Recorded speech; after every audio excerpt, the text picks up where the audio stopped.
حضرت مولانا کلیم صدیقی صاحب جو ہندوستان میں مولانا ابو الحسن علی ندوی رحمہ اللہ تعالیٰ کے خلفاء میں سے ہیں، بہت عرصے سے تمنا تھی کہ ان سے ملاقات کی جائے، کیونکہ وہ غیر مسلموں میں تبلیغ کے حوالے سے کافی کام کر رہے ہیں۔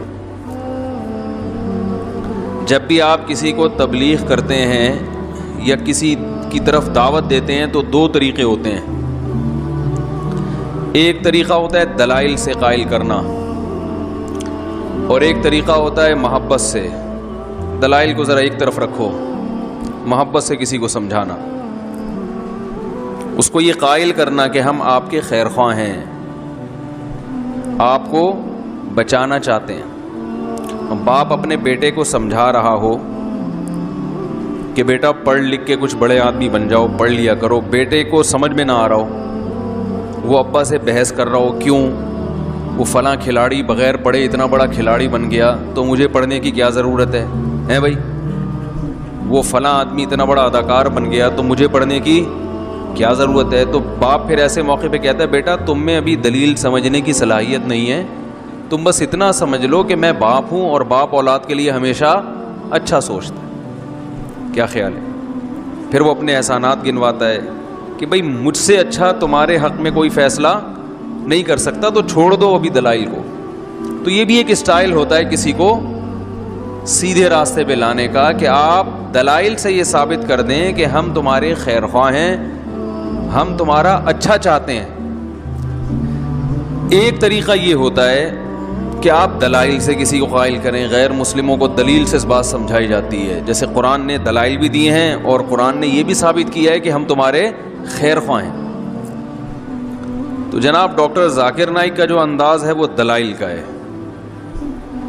اور مولانا کلیم صدیقی صاحب کا جو اسٹائل ہے وہ محبت کا ہے۔ بھائی دلائل ایک طرف رکھ یار، تو بات سمجھ رہے ہیں؟ بات سمجھ۔ تو انہوں نے کچھ کارگزاریاں وہاں سنی، بڑا ایمان تازہ ہوا۔ انہوں نے ایک واقعہ سنایا کہ ایک عالم گئے عیسائی پادری کو دین کی دعوت دینے کے لیے، اس نے کہا مناظرہ کرو کھلے عام۔ تو ان عالم نے کہا کہ بھائی تجھے اگر مناظرہ کر کے جیتنا ہے نا، عزت چاہیے، تو میں کھلے عام اعلان کر دیتا ہوں کہ میرا اس سے مناظرہ ہوا تھا، میں ہار گیا۔ سمجھ رہے؟ میرا اس سے مناظرہ ہوا تھا اور وہ مناظرہ میں ہار گیا، تیری عزت ہو جائے گی، میں ذلیل ہو جاؤں گا۔ یہ چاہتا ہے نا، تو یہ میں پہلے ہی تیار ہوں اس کے لیے۔ لیکن میں تجھے ایک بات بتا دوں کہ آخرت میں تیری بخشش ایمان کے بغیر نہیں ہوگی، یہ تو سمجھ لے۔ میں تو ہار جاؤں گا، تیری عزت ہو جائے گی۔ مسلمانوں کا عالم ہار گیا اور ایک پادری جیت گیا، وہ میں بغیر مقابلے کے ہی اعلان کر دوں گا۔ لیکن تو یہ سوچ کہ کیا آخرت میں تیری بخشش ہو جائے گی اس دین کے ساتھ جس کو تو فالو کر رہا ہے؟ کیا یہ اسلام کے مقابلے میں ہو سکتا ہے؟ تو وہ پادری کی سمجھ میں بات آ گئی اور الحمدللہ اس نے اسلام قبول کر لیا۔ تو یہ بھی ایک انداز ہوتا ہے کہ بھائی تو اپنی سوچ، تیرا ضمیر کیا کہتا ہے؟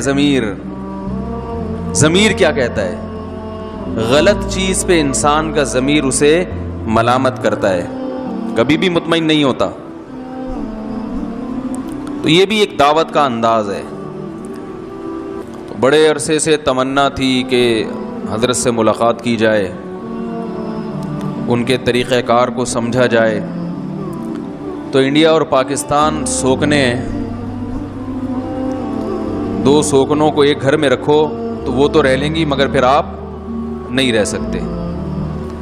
رہنا چاہتے ہو تو ہیلمٹ پہن کے رہ سکتے ہو، آپ ہیلمٹ پہنو، گھر میں داخل ہو۔ سمجھ رہے؟ ہیلمٹ کا جو مقصد ہے نا، صرف بائک پہ زخمی ہونے سے نہیں بچاتا ہے، 4 شادیوں والوں کے لیے بھی ہیلمٹ بے انتہا ضروری ہے، حقیقت ہے یہ۔ تو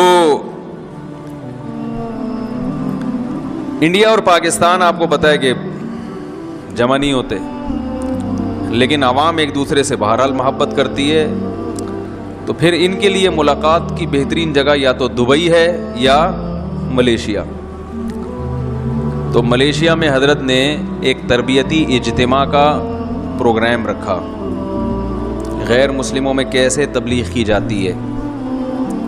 تو پھر ہم نے کہا یہ تو بہت اچھی ایک ورک شاپ ہے باقاعدہ 3 دن کی، اس میں شرکت بھی ہو جائے گی، حضرت سے ملاقات بھی ہو جائے گی۔ تو پتلی گلی سے نکل لیے ہم، تو وہاں بہت کچھ سیکھنے کا موقع ملا۔ بہت سارے غیر مسلم تھے جنہوں نے اپنی کارگزاریاں سنائی، کوئی 27 سال پہلے مسلمان ہوا، کوئی 20 سال پہلے، کوئی 15 سال پہلے، اور مختلف زبانوں کے۔ اور کمال کی بات یہ کہ جو بھی مسلمان ہوا وہ خود مبلغ بن گیا، داعی بن گیا۔ میں نے تو ایک ہی انٹرویو نشر کیا تھا، واقعی تو بہت سارے تھے۔ بہت ساروں نے انٹرویو اس لیے نہیں دیے کہ ان کے لیے پھر مسائل کھڑے ہو سکتے تھے، ورنہ ایسی زبردست کارگزاریاں تھیں کہ ان کو اگر سنایا جائے، ان کے انٹرویو انہی کی زبان میں اگر سنایا جاتا تو ایمان تازہ ہو جاتا ہے انسان کا۔ تو وہ غیر مسلموں میں گشت بھی کرتے ہیں۔ ہم نے کہا چلو تبلیغی گشت تو ہم نے دیکھا ہے، یہ والا بھی دیکھ لیتے ہیں۔ تو اس کا ایک خاص طریقہ ہوتا ہے کہ بھائی جو بھی جان پہچان والے ہیں غیر مسلم، ان سے ٹائم لیا، ان کے پاس گئے، تو جو متکلم تھے انہوں نے جو متکلم تھے وہ وہی تھے جو پہلے غیر مسلم تھے پھر مسلمان ہوئے تھے، کیونکہ وہ ان کی زبان زیادہ اچھی طرح جانتے۔ وہ ہندی الفاظ جو ہے نا، ہم تو نہیں جانتے نا ہندی کے پورے وہ چمتکار جانتا ہوں بس میں، ایک چمتکار اور 2-4 ایسے الفاظ۔ تو وہ جب انہی کی زبان میں بات کرتے ہیں تو ایک طبیعت مائل ہوتی ہے کہ یار یہ تو ایک سکھ تھے جو مسلمان ہوئے، انہوں نے بتایا کہ میں جب سکھوں میں تبلیغ کے لیے گیا تو میں نے انہی کے ساری ٹرم استعمال کی، تو وہ حیران ہو گئے کہ یہ حلیہ تو تمہارا مسلمانوں جیسا لگ رہا ہے اور بات چیت بالکل ہماری۔ تو بات سننے کے لیے تیار ہوتا ہے انسان۔ وما ارسلنا من رسول الا بلسان قومه ليبين لهم، فرمایا ہم نے جو پیغمبر بھی بھیجا انہی کی قوم میں سے بھیجا ہے، بلسان قومه، انہی کی قوم کی زبان دے کے بھیجا ہے۔ تو جس قوم کو تبلیغ کی جائے اسی کے لب و لہجے میں، اسی کی زبان میں اگر کی جائے گی تو فائدہ زیادہ ہوگا۔ یہ ایک اہم چیز ہے، سیکھنے کو ملی۔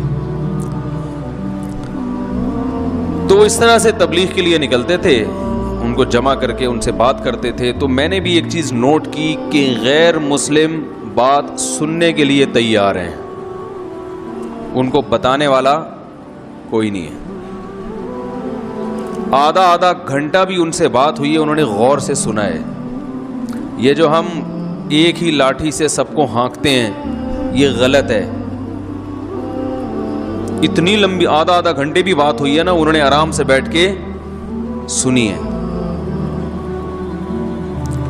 یہ ایک بڑا تجربہ تھا جو سامنے آیا کہ بھئی ایسا بھی نہیں ہے کہ جو ہم یہ سمجھتے ہیں کہ یہ نفرت کرتے ہیں مسلمانوں سے، یہ بات سننے کے لیے تیار نہیں، ایسا نہیں ہے، سننے کے لیے تیار ہیں، بشرطے کہ بات تمیز سے پیش کرنے والا ہو کوئی۔ ڈاکٹر ذاکر نائک پر جو پابندی لگی انڈیا میں اسی لیے تو لگی ہے کہ غیر مسلم سننے کے لیے تیار تھے۔ سمجھ میں آ رہی ہے بات؟ اگر غیر مسلم ان کی بات سننے کے لیے تیار نہ ہوتے تو پھر پابندی لگتی نہیں، لگانے کی ضرورت ہی نہیں ہے۔ سن رہے ہیں تبھی تو پابندیاں لگ رہی ہیں کہ بھائی یہ تو ہمارے لوگ ان کی سن رہے ہیں۔ تو بہت نرم انداز سے، بہت محبت کے ساتھ ان کو سمجھایا جاتا، اسلام کا تعارف کروایا جاتا کہ بھئی ہمارے تمہارے درمیان قدر مشترک کیا ہے۔ سکھوں کو بتایا جاتا کہ تم بھی اصل میں ایک خدا کے ماننے والے ہو، ہم بھی ایک کے ماننے والے ہیں، تو پھر ایک ہی پہ آ جاؤ نا، کیا خیال ہے بھائی؟ اسی پہ آ جاؤ۔ تو پھر انہوں نے قرآنی آیات اور احادیث صحیحہ سے ایک سلیبس مرتب کیا ہوا ہے، وہ بھی فجر کے بعد اس کی بھی کلاسیں ہوتی تھیں۔ بہرحال 3 دن میں الحمدللہ ایک تھوڑا سا دماغ کھولا کہ بھائی یہ بھی ایک لائن ہے۔ الحمدللہ ہزاروں لاکھوں لوگ مسلمان ہو چکے ہیں اب تک۔